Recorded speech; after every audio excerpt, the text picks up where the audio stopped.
Ethical education is very important because it can enable us to live well in human communities. Typically, there are at least two approaches to ethical education. One focuses on teaching students about shared values among different faiths and cultures as the basis of living in pluralistic societies. This emphasis on commonalities recognizes that communities are constituted in ethical norms, fundamental to all traditions. The other approach to ethical education tends to stress the importance of celebrating differences in belief and practice. It acknowledges that diversity is central to our lives in communities. An appreciation of human diversity can strengthen our ability to learn from each other.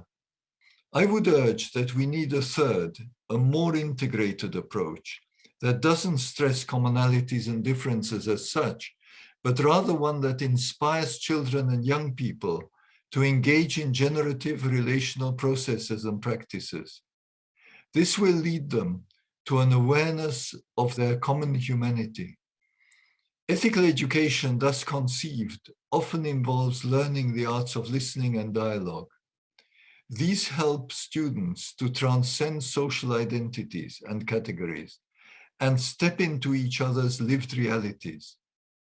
They spontaneously become concerned about the suffering and plight of others, including the suffering of beings in nature. Therefore, I'm delighted that the Guerrand-Hermès Foundation for Peace is joining other partners in supporting this international symposium on ethics and education. We look forward to working together to further develop and enrich relational pedagogies and practices.